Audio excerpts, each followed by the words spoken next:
नमस्कार मित्रों, मैं चंदन कुमार एमएमयूएल ट्रेडो इन्वेस्ट की ओर से आपका स्वागत करता हूं। मित्रों, जैसा कि आपको पता है कि पिछले सीरीज में हमने 5% इस स्टॉक मार्केट बिजनेस से कैसे अर्निंग करें उसके बारे में चर्चा करी थी। आज मैं एक और बेहतरीन कंटेंट के साथ आप लोगों के सामने आया हूं।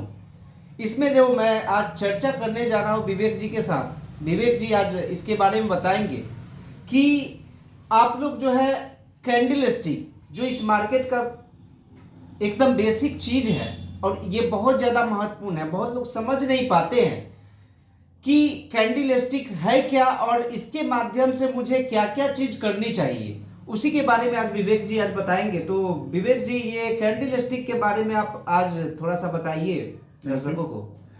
और दर्शकों को भी बहुत बहुत धन्यवाद। क्या है कि पिछला जो हम लोगों ने जो बनाया था एमटीएफ का, उसमें रिस्पांस बहुत ही पॉजिटिव रहा। कुछ लोगों का कॉल्स तो हम लोगों के पास में आया है। आप लोग से भी रिक्वेस्ट है कि उसको पॉजिटिवली देखिए। अगर थीम समझ में आता है तो डिस्क्रिप्शन में जो नंबर दिया हुआ है उसको आप कॉल करके और चंदन सर के गाइडलाइंस में आप वो साइड इनकम अपने स्टार्ट कर सकते हैं। अभी हम लोग जो एजुकेशनल की जो करी है, जो कि जस्ट पिछले में जो हम लोगों ने कैंडल स्टिक पे जो डिस्कस किया था, उसी करी में दो चार चीज़ जो कैचेज, जो मेन कैचेज है जो कैंडल स्टिक्स का, उस पर चर्चा करते हुए उसमें प्रैक्टिस कैसे करना है उस पर हम लोग चर्चा करेंगे। तो अभी कैंडल स्टिक के विषय में तो हम लोगों ने चर्चा कर दिया था कि चार प्राइस के कंसिडरेशंस पे जो ब्लैक व्हाइट या रेड और ग्रीन बनता है, उसका यूट्यूब पे बहुत ज़्यादा पड़े हुए वीडियो पर उसको देख के हम लोग के पास सजेशंस ले सकते हैं। कोई कॉल्स नहीं आया तो ये मान के चलते हैं कि जो भी हमारे श्रोता हैं उनको कैंडल स्टिक तक समझ में आए। अब इसमें जो दो चार चीज़ों की जो प्रैक्टिस करना है कि कैंडल स्टिक का जितना बड़ा टाइम फ्रेम होगा एक्यूरेसी उतनी होगी।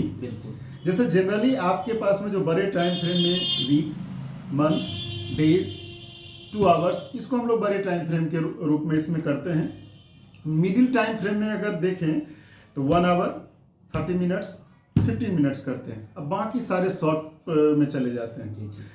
तो आप जब भी किसी कैंडल पे काम करिए, अगर आवरली पे काम कर रहे हैं तो इसका कॉम्बिनेशन 30-15 मिनट्स वगैरह पे कर सकते हैं। अब प्रैक्टिस कैसे करना है इस पे ये देखना है, क्योंकि आपको कैंडल का जो फॉर्मेशन है उसको दो पार्ट में बांट के चलना है, एक बुलिश एक बियरिश। बुलिश कैंडल्स का जो मेन जो शेप्स है और बियरिश का जो मेन शेप है जी, इन दोनों को प्रैक्टिस करनी है। अब ये जो बियरिश और बुलिश का जो प्रैक्टिस करते चले हैं, अभी आप अपने स्टार्टिंग टाइम में बड़े टाइम फ्रेम पे, मतलब 1 आवर से नीचे मत जाइए। 1 आवर तक का, मंथ से 1 आवर तक में जो जहां बुलिश या बियरिश फॉर्मेशंस आ रहा है उसके साथ आप ट्रेवल करिए। और एक कैंडल का, सपोज करते हैं कि आवरली कैंडल पे ही आपको प्रैक्टिस करना है, तो एक घंटे की जो कैंडल जो फॉर्म हो रहा है उसको आप देखते हुए अपना व्यू बनाइए। व्यू बनाने के बाद अगर वो व्यू सही हो रहा है तो भी आपको लर्निंग मिलेगा, गलत हो रहा है तो भी आपकी लर्निंग मिलते चली जाएगी। तो अब आपके पास टास्क जो बच जाता है, जो भी बिगिनर्स वगैरह होते हैं, कि top 5 bullish, top 5 bearish pattern का जो कैंडल है उसको दिमाग में रखते हुए जब भी वो फॉर्मेशन हो, अपने माने कि जो आपने जो भी टाइम फ्रेम चूज कर रखा है जी, उसके बाद उस टाइम फ्रेम का अगर आप डेली टाइम फ्रेम पे अगर प्रैक्टिस कर रहे हैं तो डे 1 डे का जो कैंडल जो बनते रहता है उसको आप देखते चलिए और व्यू डेवलप करिए। लेकिन व्यू डेवलप करने के बाद है कि दो चीज़ होगी, या तो आप सही होंगे या गलत होंगे। जी बिल्कुल, सही होने पे भी लर्निंग है, गलत होने पे भी लर्निंग है।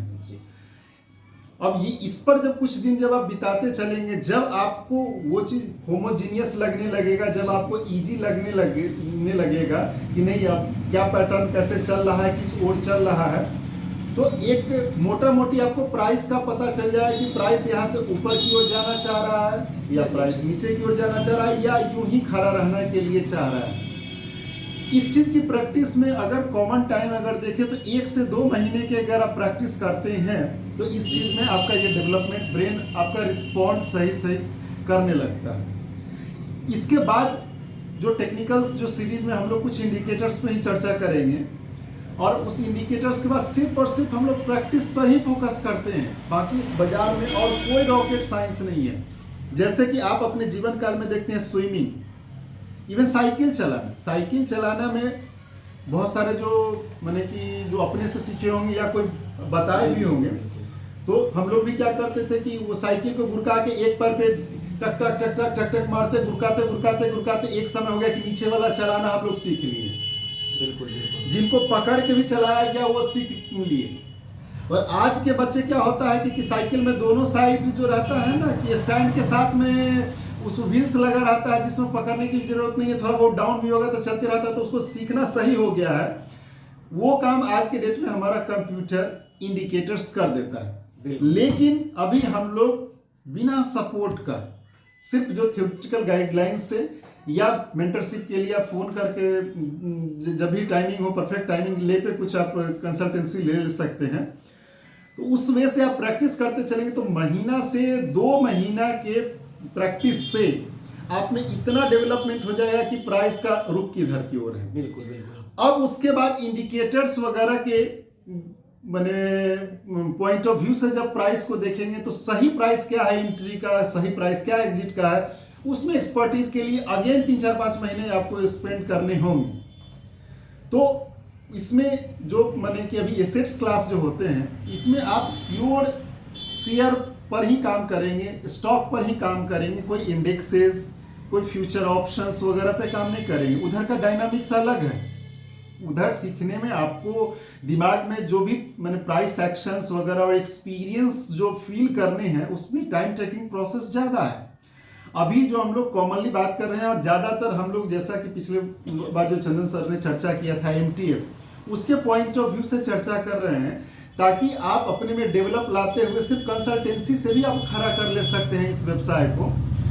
इस पॉइंट ऑफ व्यू से बोल रहे हैं तो कोई भी प्योर स्टॉक्स में इस चीज़ की प्रैक्टिस करते हुए आप अनुभव माने कि फील करते चलें। और इस अनुभव में अगर कोई गाइडलाइंस किसी चीज़ की ज़रूरत हो तो डिस्क्रिप्शन वाले नंबर पे कॉल कर सकते हैं। जी बिल्कुल। और हम लोग बहुत स्लो प्रोसेस, वीडियो का भी ध्यान हम लोग रखते हुए छोटा वीडियो बनाते हैं, और एकदम सहज तरीके से, जैसा कि आपने MTF का जो चर्चा जोरदार किया, जिस ढंग से हम लोग के पास जो कॉल्स जो आए हैं, तो इसी दायरा में बस 4 वो बुलिश और 4 बियरिश का सेप के हिसाब से प्रैक्टिस करके जब भी कॉल आएगा तो गाइडलाइन लेते हुए आगे चले जाएंगे। फिर उनके क्वेरी के हिसाब से फिर हम लोग आगे गाइडलाइन देते चले जाएंगे। और बहुत अच्छा विवेक जी, आपने आप जो जितना सहज तरीके से आप बताते हैं, मुझे लगता है कि मेरे जो ऑडियंस है उनको काफ़ी पसंद आता है ये चीज़। और एक चीज़ विवेक जी, जैसे मतलब आज कैंडल स्टिक पे हम लोगों ने चर्चा किया है, नेक्स्ट सीरीज में मैं इस पे और थोड़ा सा इसको एलिब्रेट करना चाहूँगा। इसमें जो है बिल्कुल हम लोग इसमें क्या है ना कि नेक्स्ट कैंडल में टाइम फ्रेम जो आपने बताया है, ठीक है, तो कौन से टाइम फ्रेम पे कितने दिनों के लिए हम उस एसेट में बने रह सकते हैं, उस पे हम लोग चर्चा करेंगे। बिल्कुल, कंप्यूटर से अगर चर्चा लैपटॉप वगैरह से हो तो ज्यादा विजिबिलिटी होगी। तो नेक्स्ट टाइम हम लोग कोशिश करेंगे जी बिल्कुल कि लैपटॉप में जूम या अदर कोई भी जो एप्स है उसके थ्रू आपको विजिबिलिटी मिलते चले नाम वगैरह का, ताकि आपका जो नहीं देखा है उनके लिए तो नया ही है, अच्छा हो जाएगा, जो देख चुके हैं उनके लिए रिवीजन हो जाएगा। हाँ बिल्कुल। उम्मीद है आपको ये कंटेंट काफ़ी पसंद आएगा, और इसी तरीके से अपना प्यार और आशीर्वाद बनाते रहिए। फिर मिलते हैं आप लोगों से नए सीरीज के साथ कमिंग फ्राइडे को। तो चलिए ठीक है, जहाँ भी रहे खुश रहे, मस्त रहे, तंदुरुस्त रहे। जय हिंद, जय भारत। Thank you.